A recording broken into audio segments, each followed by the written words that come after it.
Interpreter today is Leslie Odingo, and I am Cynthia Nyamai. Remember, we would love to hear from you. You can send us information on stories that you'd like to hear, and also your feedback on KBC on Instagram, also on Facebook, and also on Twitter.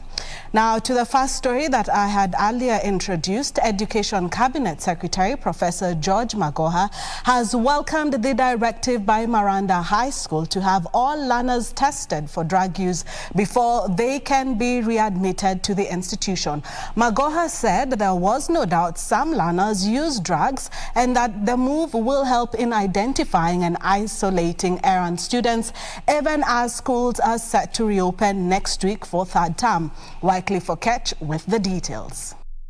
Professor Magoha, who spoke in Kisumu after addressing a conference of national school heads and subsequently breaking ground for the construction of a CBC classroom at Obolo Secondary School in Kisumu East Sub-County, said the move by Maranda High School to have all learners tested for drug use before readmission to the institution will go a long way in addressing cases of indiscipline among learners. A drug test is very thoroughly in order because children are using drugs.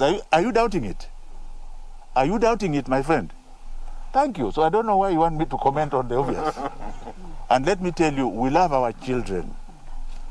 When we do that, it's not because we hate our children.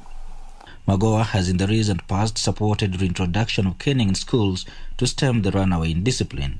The CS has also urged parents to monitor closely the behavior of their children to inculcate the required discipline. The government of the Republic of Kenya will deal very firmly with the children who are actually criminals.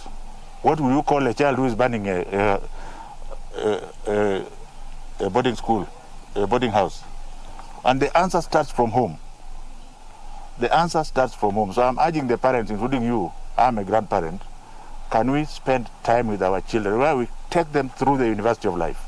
This as the CS revealed that capitation for third term has been done and funds will be in schools' accounts by next week, warning school heads against sending learners home for school fees. The money for third term this year is going to be in the accounts next week.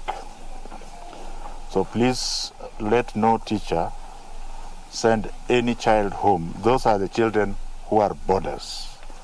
Primary school is free, and if anybody sends any child home, we should be notified so that we take very firm action.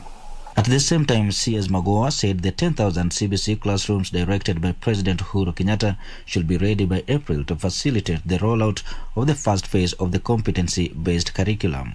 For Prime Edition, I am Wycliffe Oketch.